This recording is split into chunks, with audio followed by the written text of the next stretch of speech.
का बहुत आभारी हूँ कि उन्होंने हमें इस कार्यक्रम को ऑर्गेनाइज करने के लिए आमंत्रण दिया और आज ये प्रोग्राम उनकी वजह से ही इस प्रोग्राम में हम सम्मिलित हो रहे हैं। ये उनका सौभाग्य है, ये हमारा सौभाग्य है कि वो हमारे कि वो हमें लायक समझते हैं कि हम भी इस कार्यक्रम में भाग ले सकें।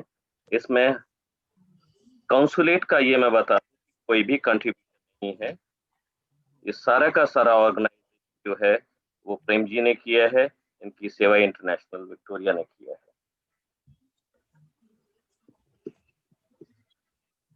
आज का जो विषय आपने चुना है तो बहुत ही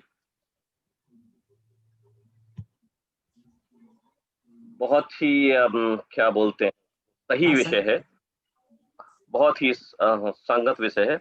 और इस विषय के जो हमारे स्पीकर जो इंडिया से हैं, आचार्य श्री चंद्रशेखर शास्त्री जी विश्व विख्यात स्पीकर हैं एवं वेद प्रचारक हैं।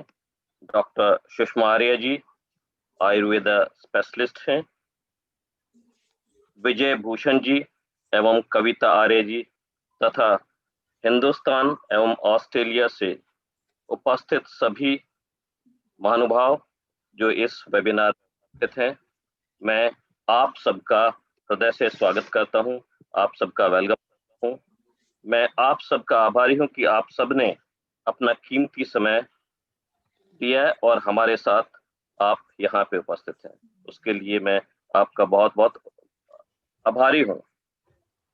जैसा कि मैंने कहा कि जो विषय इंटरनेशनल पीस आपने चुना है वो इस समय की मांग भी है। मेरा ऐसा मानना है कि हर एक इंसान ह्यूमन बीइंग बहुत सारी क्वालिटी के साथ पैदा होता है, like love, peace, compassion, empathy. लेकिन जैसे जैसे उसकी उम्र बढ़ती जाती है उसके ऊपर बहुत सारी लेयर्स आती जाती हैं और ये सारी की सारी चीजें धीरे धीरे गायब होने लगती है। जैसे जैसे हम आगे बढ़ते हैं वो लेयर्स अपना स्थान मजबूत करती जाती हैं और फिर हमें लगता है कि इनके जो अपोजिट है, लाइक वरीज है, फियर है, एंजाइटी है, उनको हम ये सोचने लगते हैं कि ये हमारी ओरिजिनल पहचान है, जब ऐसा नहीं है। आपने महसूस किया होगा कि जब भी आप किसी बच्चे को देखते, छोटे से बच्चे को, जिसके अंदर वो सारी की सारी क्वालिटी हैं, अभी वो सारे के सारे संस्कार हैं, अभी जिसपे अभी लेयर्स नहीं पड़ी हैं, आप उसको देख के उसकी तरफ आकर्षित हो जाते हैं। ये दो आत्माओं का मिलन है जो एक दूसरे को आकर्षित करती हैं। वही पीस है, वही लव है जो एक दूसरे को आकर्षित करता है, एक दूसरे को खींचता है। तो जब एक बच्चे को आप देखते हैं तो आपके अंदर की जो ओरिजिनलिटी है, आपका जो लव है, पीस है, कंपैशन है, वो एकदम से उन लेयर से बाहर निकलने की कोशिश करता है और आप उस बच्चे के प्रति आकर्षित हो जाते हैं, आप उसको देख के खुश होते हैं। यही तो हमारी पहचान है। लेकिन ये पहचान धीरे धीरे खत्म होती जा रही है। जैसे जैसे हम अपने आगे बढ़ते हैं ये पहचान को हम खोते जाते हैं। और जब से ये कोरोना का महामारी संसार में आई है, तब से पीस, प्यार, ये शब्दों का बहुत महत्व हो गया है। हर इंसान पीस, प्यार, इन सब को पाना चाहता है, लेकिन इसको पाने के लिए वो पता नहीं कहां कहां घूमता है, और जबकि ये सारी चीजें उसके अंदर ही हैं।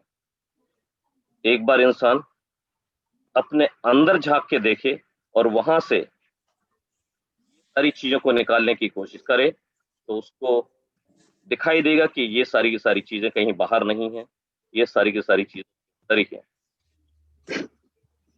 ऐसा माना जाता है और मैं ऐसा महसूस करता हूं कि अगर आप मन से शांत हैं, अंदर से आप शांत हैं, बाहर चाहे कितनी भी अशांति हो तो आप बहुत अच्छा महसूस लेकिन अगर आप अंदर से ही अशांत हैं, तो आप कहीं पे भी चले जाएँ, कोई सी भी ऐसी जगह चले जाएँ, जहाँ पे बहुत शांति है, तो वो आपके अंदर की अशांति को शांत नहीं कर पाती है। तो सबसे पहले मेरा ये मानना है कि हमें अपने आप को ही शांत करना है, अपने आप की जो ओरिजिनैलिटी है, उसको बढ़ाना है और उसके साथ-साथ जो भी हमें अपने करियर के लिए, अपने भविष्य के लिए, अपने जीवन के लिए, जीवन यापन के लिए करना है, उन सभी गुणों के साथ-साथ आगे चलेंगे, तो हमारा जो करियर है, वो भी अच्छा होगा, हमारा जो जीवन है, वो भी अच्छा होगा। मैं विषय में बहुत ज़्यादा मालूम नहीं है मेरे I am not a good speaker subject. इस विषय पे हमारे जो स्पीकर हैं, आचार्य चंद्रशेखर जी और बाकी जो स्पीकर हैं, सुषमा आर्य और विजय भूषण जी और कविता आर्य जी, इसके ऊपर प्रकाश डालेंगे और मुझे आशा है नहीं, पूरी उम्मीद है कि हम यहाँ से कुछ सीख जाएँगे। मैं एक बार पुनः प्रेम जी आपका और के जो ऑर्गेनाइजेशन है सेवा इंटरनेशनल का एक बार पुनः हार्दिक स्वागत करता हूँ और मैं आभारी हूँ कि आपने मुझे ये समय दिया यहाँ पे आने के आपके बीच, उसके लिए मैं आपका बहुत-बहुत आभारी हूँ आपका। Thank you very much. Over to you. धन्यवाद राजकुमार जी, आपका सहयोग हमें आज ही नहीं पहले भी मिलता रहा है और ऐसी आशा है कि हमेशा मिलता रहेगा। तो आपके सहयोग से ही हम आगे बढ़ रहे हैं। अब मैं प्रार्थना करूंगी आचार्य चंद्रशेखर शास्त्री जी से। थोड़ा सा मैं उनके बारे में आपको बता दूं। वैसे तो जब वो बोलेंगे आपको अपने आप ही पता चल जाएगा, पर मैं रह नहीं सकती कुछ कहे बिना भी कि आचार्य चंद्रशेखर शास्त्री जी एक प्रख्यात वैदिक विद्वान, महान समाज सेवी, एक सहृदय कवि और आधुनिक वैज्ञानिक आविष्कार के परिप्रेक्ष्य में ईश्वरीय वाणी वेद के प्रचार प्रसार में लगातार लगे हुए हैं। उनका जीवन साहित्य, समाज और संस्कृति के प्रति पूरी तरह समर्पित है। बहुत बड़ा कार्य जो वो कर रहे हैं कि चारों वेदों को कंप्यूटरीकृत करके ऑफसेट प्रणाली से मुद्रित करके एक महान कार्य कर रहे हैं और उसको इंटरनेट पर डलवाने का भी पूरा प्रयास कर रहे हैं और ये बहुत बड़ा काम है। Being international speaker, he has been awarded with so many honors in Mauritius, Europe, Chicago in America. सब जगह से इनको, मुझे पता ही नहीं कितनी जगह से इनको सम्मानित किया गया है और पीछे स्वामी रामदेव जी ने भी आपको आर्य विभूषण प्रकाश पुरस्कार से सम्मानित किया। तो इतने सम्मान योग्य विद्वान हमारे मध्य उपस्थित हैं, ये हमारा सौभाग्य है। उनका स्वागत करते हैं। आचार्य चंद्रशेखर शास्त्री जी, कृपया अपने प्रवचनों से हमें लाभान्वित करें। आचार्य जी आप अनम्यूट कर दीजिए और हो सके तो अपना जो मोबाइल है जो आपने सीधा रखा है उसको आड़ा कर दीजिए। Yes, perfect, that's all good. Unmute करना पड़ेगा। हाँ, वो भी एक बार किया था लेकिन फिर से हो गया। हाँ जी, आइए लंबे स्वर से ओम की ध्वनि करें। प्रणव ध्वनि।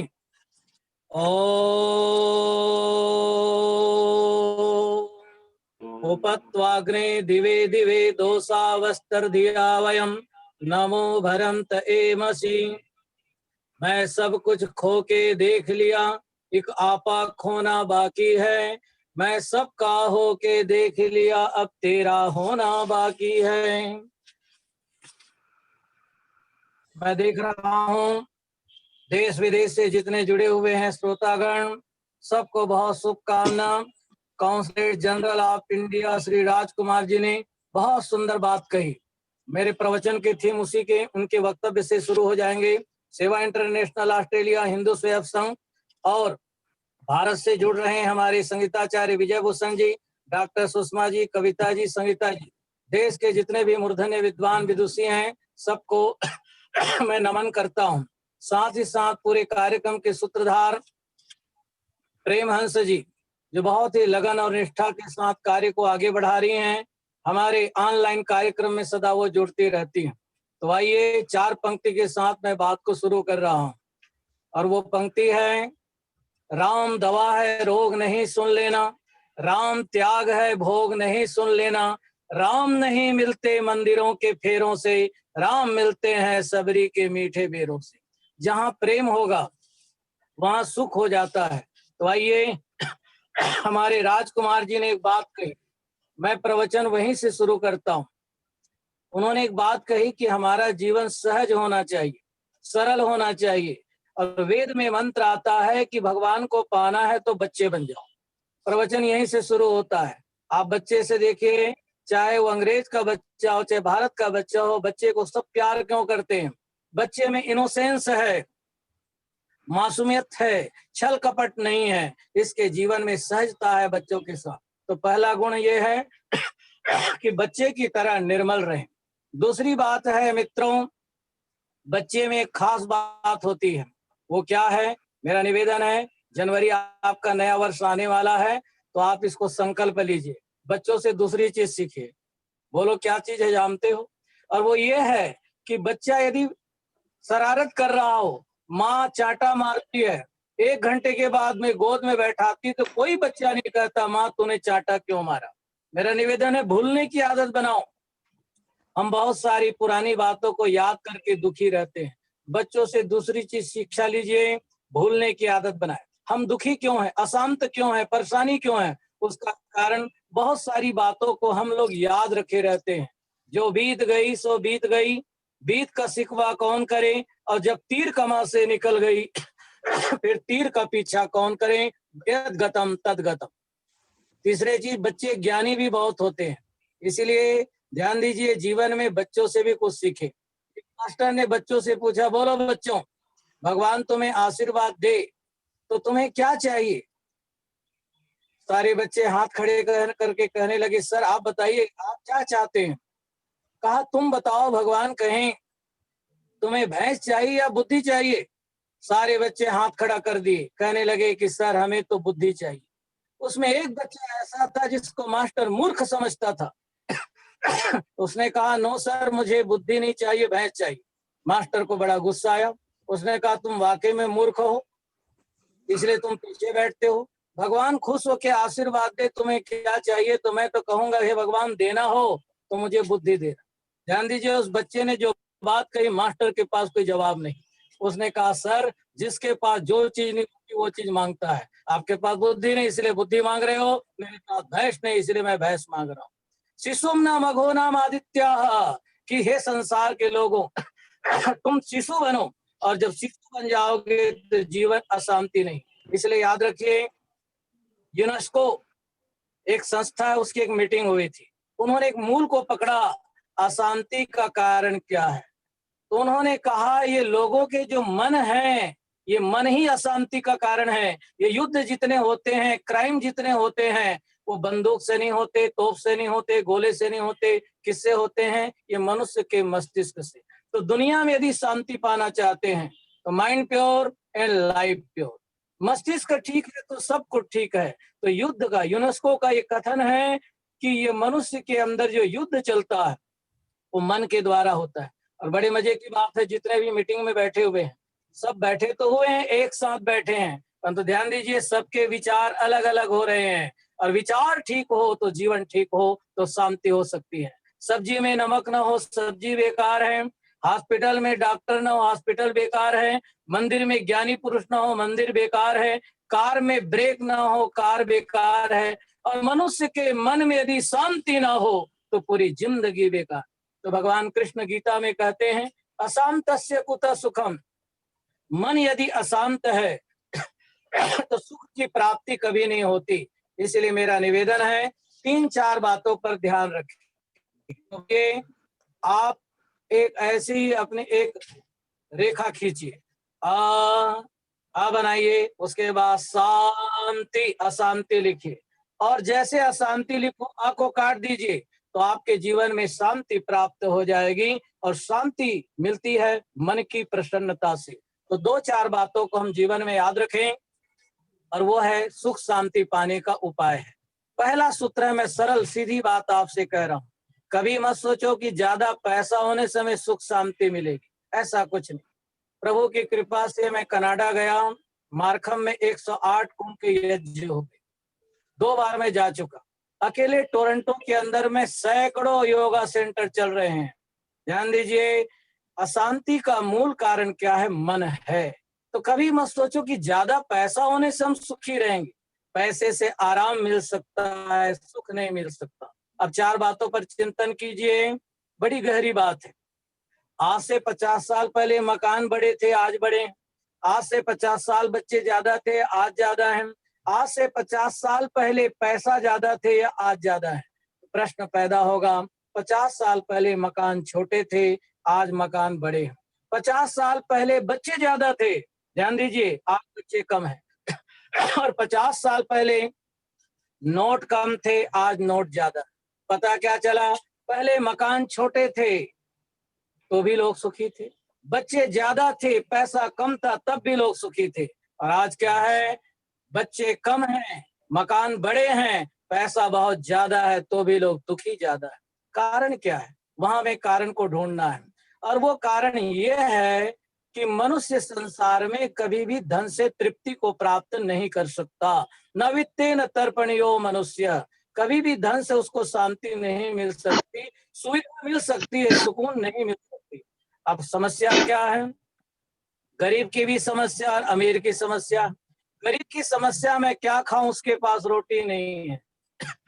और अमीर की समस्या है मैं कौन सी टेबलेट खाऊं कि मुझे भूख लगे, समस्या उसके पास में है।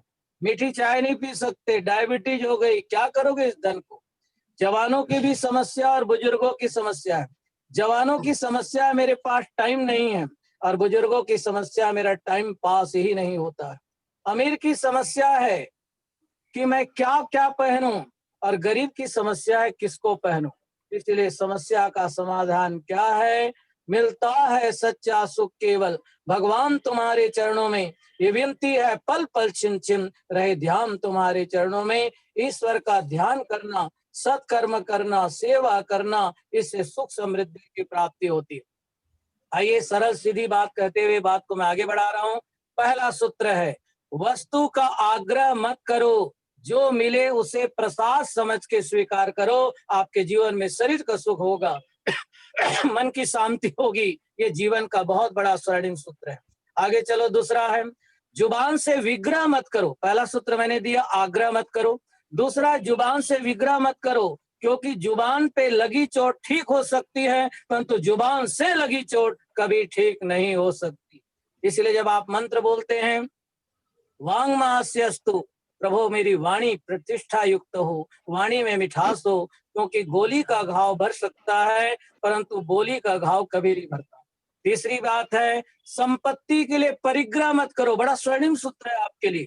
आग्रह मत करो किसी वस्तु का, जुबान से विग्रह मत करो, और संपत्ति के लिए परिग्रह मत करो, क्योंकि अति परिग्रह, अति परिचय दुख का कारण बनता है। पकड़िए इस स्वर्णिम सूत्र को। उतना मत कमाओ जितना तुम कमा सकते हो, उतना कमाओ जो ठीक से जिंदगी गुजार सकते हो। उतना मत खाओ जितना तुम खा सकते हो, उतना खाओ जो ठीक से पचा सकते हो। उतना गीत मत गाओ जितना तुम गा सकते हो, उतना गीत गाओ जो ठीक से रिझा सकते हो। उतना संबंध मत बनाओ जितना तुम बना सकते हो, उतना संबंध बनाओ जो ठीक से निभा सकते हो। यह है जीवन जीने की कला, यह है सुख शांति का उपाय। आइए मनोविनोद पूर्वक मैं बात को आगे बढ़ा रहा हूं। एक महात्मा जी थे, और बहुत ही सतोवृत्ति महात्मा थे। 10 साल पहले गए, कह लगे महात्मा जी आशीर्वाद दो। महात्मा जी ने आशीर्वाद दिया और कहा महात्मा जी के 10 साल के बाद वो मिलने के लिए आया। तो देखते क्या है, महात्मा जी के दोनों कंधे में 2 बच्चे बैठे हुए हैं। उसने कहा महात्मा जी आप तो वीतराग सन्यासी, ये किसके बच्चे हैं? उसने कहा जी हमारे बच्चे हैं। बोले महात्मा जी झूठ बोलते हो आप, आप तो ब्रह्मचारी व्यक्ति हैं, सन्यासी व्यक्ति हैं, और आपके बच्चे शायद भक्तों के बच्चे होंगे। उसने कहा, बेटे एक चूहे ने हमारी शादी करा दी। महात्मा जी ने एक बात सुनाई, ये मेरे प्रवचन का मुख्य सार है।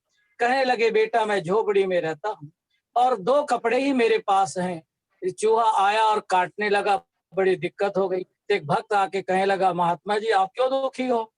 क्या बोले, चूहे ने कपड़े काट दिए हैं, अब मैं क्या करूं? उन्होंने कहा, महात्मा जी बिल्ली पाल लो, और जब बिल्ली पाल लोगे तो चूहे की समस्या खत्म हो जाएगी। महात्मा जी ने बिल्ली पाल ली। अब दूध कहाँ से लाएं? भक्त कभी कभी दे गए, कभी नहीं दे पाए। उन्होंने कहा, महात्मा जी एक काम करो, गाय पाल लो। गाय पाल लोगे तो बिल्ली की दूध मिल जाएगी और आपको भी जीवन में सुख होगा। महात्मा जी ने गाय तो पाल ली, अब सेवा कौन करे? तो एक व्यक्ति ने कहा, महात्मा जी आपके चेहरे में कोई खुशी नहीं दिखाई दे रहा है, आप बड़े दुखी है, क्या बात है? उसने कहा, बेटे क्या करे, गाय तो पाल ली, अब चारा नहीं मिलता। बोले, महात्मा जी आप शादी कर लो तो आपकी भी सेवा हो जाएगी और गाय की भी सेवा हो जाएगी। शादी हो गई। कहने लगे, बेटा बस एक चूहे ने हमारी शादी करा दी। जिंदगी ऐसी है, इसलिए याद रखो, वासान से जीर्णान यथा विहाय। शरीर भोगों से नहीं चलता है, शरीर एक साधन है, साध्य नहीं, रास्ता है, मंजिल नहीं। इसलिए जीवन के अंदर शांति चाहते हैं, अपरिग्रह व्रत को धारण करें। आगे चलें। चौथी चीज है, किसी भी व्यक्ति के प्रति पूर्वाग्रह से ग्रसित ना हो। ध्यान दीजिए, कई बार हम लोग टेंशन में रहते हैं, परेशानी होती है, अमुक व्यक्ति ने मुझे गाली दे दी, तो आप पूर्वाग्रह से ग्रसित ना रहे। मेरा कहना है, रात भर में दोस्त दुश्मन बन सकता है और दुश्मन दोस्त बन सकता है। आज के स्वर्णिम सूत्र को कंठस्थ कीजिए। किसी भी वस्तु का आग्रह न करें, जुबान से विग्रह न करें, संपत्ति के लिए परिग्रह न करें और किसी भी व्यक्ति के प्रति पूर्वाग्रह से ग्रसित न हो तो जीवन सफल हो जाता है। तो आइए, पहले के लोग घड़ी नहीं पहनते थे, इसके बावजूद जीवन समय था। तो मेरा जो प्रवचन है, शारीरिक उन्नति, आत्मिक उन्नति, सामाजिक उन्नति और तीनों उन्नति होगी तो आपके मन में शांति होगी, आपका जीवन सफल हो जाएगा। तो आइए, दूसरी बात जो आपके लिए बहुत काम की बातें मैं दे रहा हूँ। भगवान बहुत दयालु है और कई प्रकार की समस्या का समाधान है, परंतु मैं बैठे बैठे सोच रहा हूँ, हे प्रभु तुम कितना दयालु है, परंतु दुख की बात है उस चीज को हम समझ नहीं पाते।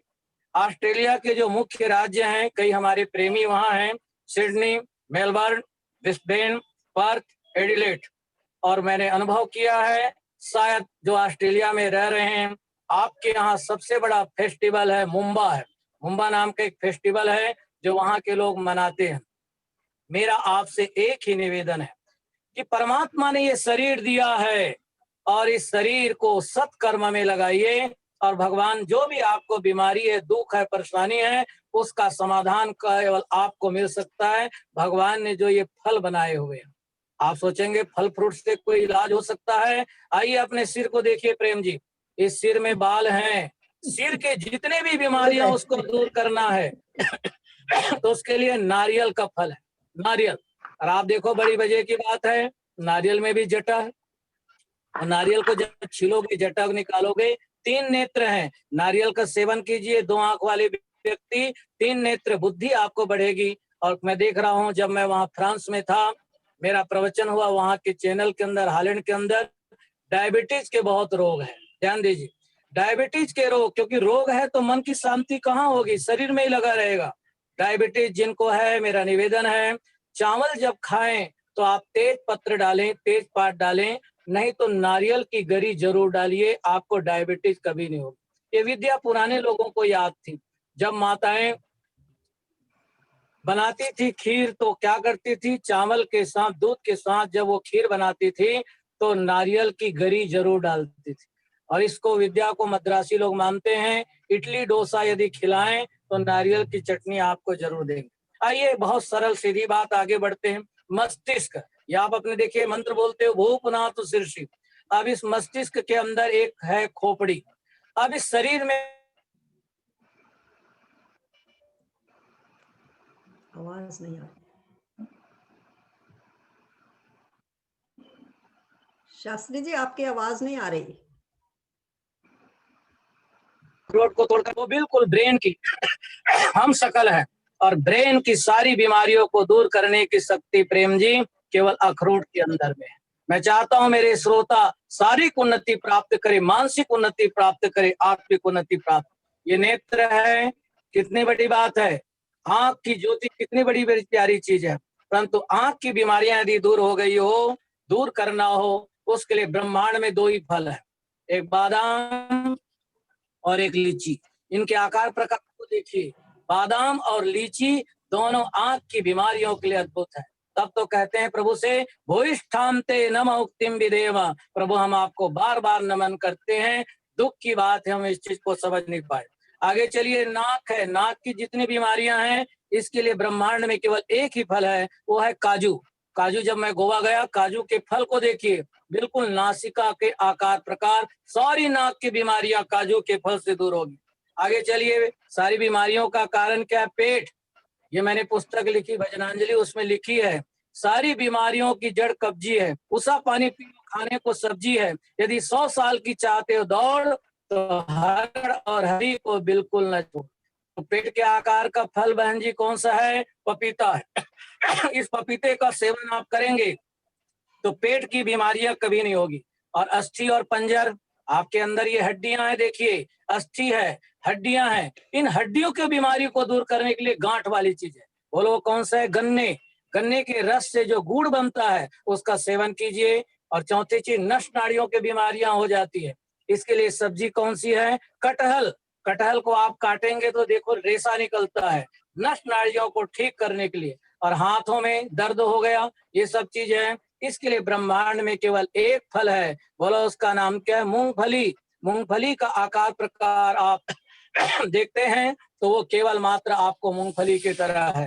तो आइए, 5-6 मिनट शेष है, बात को मैं विराम की ओर लेकर चल रहा हूँ। भगवान से प्रार्थना करते हैं शरीर का सुख मिले, मन की शांति मिले और आत्मा का आनंद मिले। और आपको यदि शांति चाहिए तो वैदिक मानवतावाद ही शांति का मार्ग है, और कोई दूसरा रास्ता नहीं है। धन्य है मंत्र, द्यौ शांति अंतरिक्षम शांति पृथ्वी शांति। इसमें केवल मात्र देवलोक के लिए, पृथ्वी के लिए, चराचर जगत के लिए, जीव जंतु के लिए, औषधि के लिए शांति की प्रार्थना की गई है। तो ऐसे प्रार्थना को हम स्वीकार करते हैं। अब कई बार सोचते हैं शांति किसको कहते हैं? शांति का मतलब, ध्यान दीजिए, चुपचाप बैठना नहीं है, समन्वित होना शांति है। ध्यान दीजिए, मैं देख रहा हूं कुछ लोग गीत भजन से प्रेम करते हैं। तो आइए, सरगम में आप क्या करते हो? सारे गामा पाधानी साम सानी धा पा मा गा रे सा।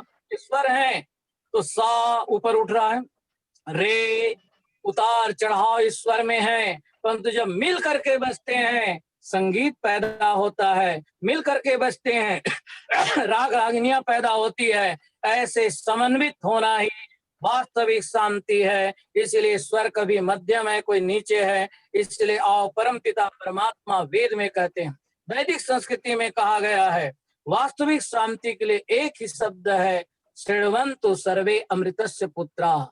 तुम दुनिया के लोगों जितने तुम अमृत का पुत्र हो। ये लड़ाई झगड़े क्यों हो रहे हैं? साम्राज्यवाद, संप्रदायवाद के कारण अशांति है। लड़ाई झगड़े क्यों होते हैं? जब हम अपना और पराया का ख्याल रखते हैं। विचार करो, मैं यहाँ बैठा हूँ, कोई व्यक्ति मेरे पास आया और अभिवादन करने लगा, उसकी नजर ऊंची है और आपके पैर में चोट लग गई, आप तुरंत गाली दोगे, क्या कहोगे? चलना नहीं आता।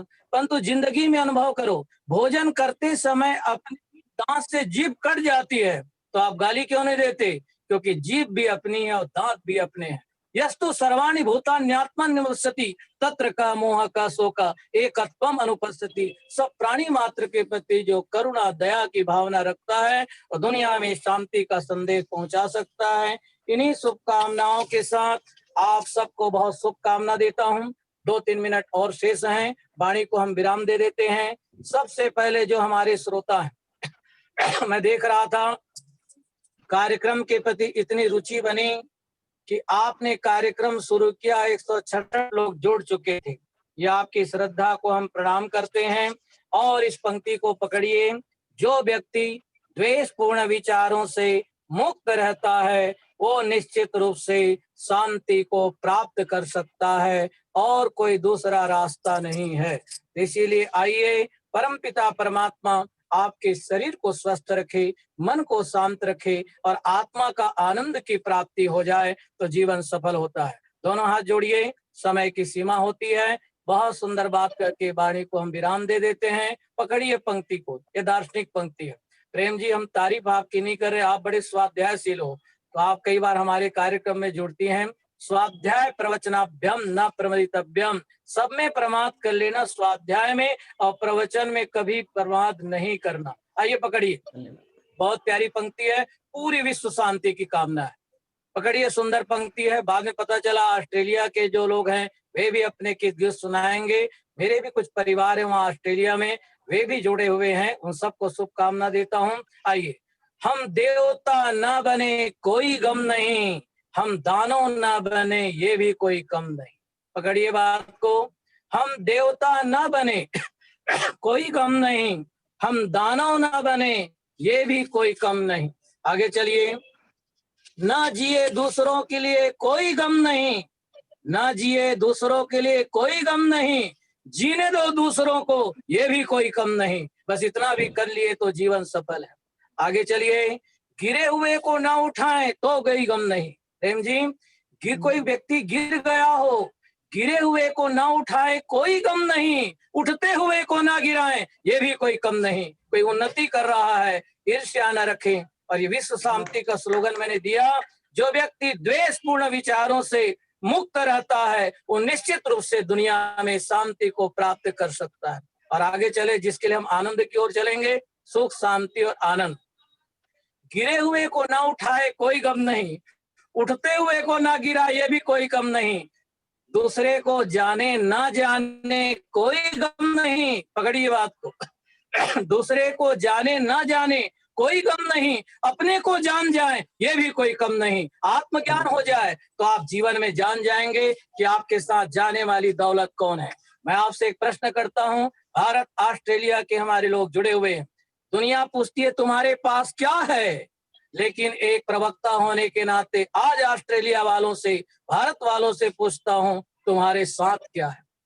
दुनिया पूछती है कि आपके पास क्या है, लेकिन मैं चंद्रशेखर शास्त्री पूछता हूं आपके साथ क्या है। ये महत्वपूर्ण है। पास आपके बहुत है, गाड़ी है, घोड़ा है, बीबी है, बच्चे हैं, डॉलर है, मकान है, दुकान है, रुपया है, पैसा क्या नहीं है, सब कुछ है। कब तक है? जब तक आंखें नहीं मिची। आंखें बंद हुई, खेल खत्म, फिर वही साथ होता है जो तो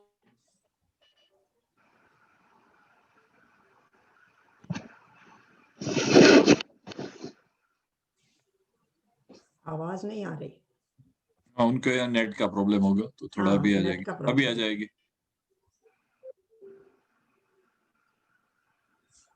को बनाओ जो साथ जा सके। के लिए प्रेम हंस जी सूत्रधार की भूमिका में यहाँ उपलब्ध हुई। लगातार हम संपर्क में रहेंगे। कार्यक्रम कब होगा? वो कार्यक्रम हुआ। विचारों की चादर बुनते रहो, चादर न सही रुमाल तो बन जाएंगे। जहां तक मेरा स्वाध्याय है, ऑस्ट्रेलिया के अंदर बेहद खूबसूरत है आपका ऑस्ट्रेलिया। और जहां तक मेरा अनुभव है, राजकुमार जी मेरे विचार को यदि सुन रहे हैं, तो विश्व का सबसे 6वां सबसे बड़ा देश है आपका ऑस्ट्रेलिया। उस ऑस्ट्रेलिया की धरती को मैं नमन करता हूं। 4 पंक्ति के साथ वाणी को विराम देता हूं। जो नौजवान बच्चे उनके लिए भी ये बात कहता हूं, मातृभक्त, पितृभक्त, गुरु भक्त बनेंगे, मन शांति होगी। बहारे रूठ जाएं तो मनाने कौन आता है, सुबह रोज सूरज को जगाने कौन आता है, बड़े होटल में बैठे रोटियां देते हैं गिन गिन कर, वहाँ अम्मा की तरह खिलाने कौन आता है। ऐसे अपने देश को, भारत को और ऑस्ट्रेलिया की धरती को मैं नमन करता हूँ। और जहां तक मेरा जो चिंतन है ऑस्ट्रेलिया के लिए, शायद आपके यहाँ एक बड़ी नदी है, उसका नाम मुर्रे नदी है। शायद जो मेरा स्वाध्याय है, मुर्रे नाम की नदी है। आइए उसी के साथ 5-6 पंक्ति कहकर 2 मिनट में बात को समाप्त कर रहे हैं। मैं देख रहा हूँ हिंदू परिषद के लोग भी जुड़े हैं, और भी सबके लिए। ऋतुओं में वसंत का, वीरों में हनुमंत का, दयानंद संत का ऊंचा ही स्थान है। सप्ताह में संडे का, मास्टर के डंडे का, ओम के झंडे का ऊंचा ही स्थान है। संगीत में साज का, जीवन में सुकाज का, और ऑस्ट्रेलिया के मुर्रे नाम के नदी का ऊंचा ही स्थान है। बहुत बहुत शुभकामना। दोनों हाथ जोड़िए, इसी विश्वास के साथ हम शुभकामना दे रहे हैं। सबकी नसों में पूर्वजों का पुण्य रक्त प्रवाह हो, गुणशील साहस बल तथा सब में भरा उत्साह हो, सबके हृदय में सर्वदा संवेदना की दाह हो। तुमको हमारी चाह हो, हमको तुम्हारी चाह हो। इसीलिए मैं देख रहा हूँ सूत्रधार बैठे हुए हैं। आप सोच रहे होंगे शास्त्री जी, आप बोल रहे हैं मैं नहीं होता आपको कौन सुनाता, और आप नहीं होते मैं किसको सुनाता। सभी श्रोताओं का बहुत बहुत धन्यवाद। ओम शांति शांति शांति। धन्यवाद शास्त्री जी, आपने तो गागर में सागर भर दी, और गागर में सागर भरते भरते सबको दो पंक्तियों में क्या कहें, शारीरिक आत्मिक मानसिक उन्नति का संदेश भी दे दिया, जो कि विश्व शांति के लिए बहुत ही आवश्यक है। और आप जैसे कवि यहाँ और भी आए हुए हैं, लेकिन हम आपको कविता में कुछ कह नहीं सकते, शब्द नहीं मिल रहे कैसे आपका धन्यवाद करें। बहुत बहुत धन्यवाद। अब मैं प्रार्थना करूंगी कविता आर्या जी से, वो एक छोटी सी कोई अपनी संगीत की धुन सुना दें तो थोड़ा माहौल और दूसरी तरफ जाएगा। कविता आर्या, कविता आर्या जी, कविता नाम है और कविता तो सुनाएंगी ना कोई, चाहे गा के सुनाए चाहे कैसे सुनाए। मैं ले लेता हूँ। कविता आर्या जी हैं यहाँ पर, अभी मैंने है। देखा माइक था माइक जी, आ गए।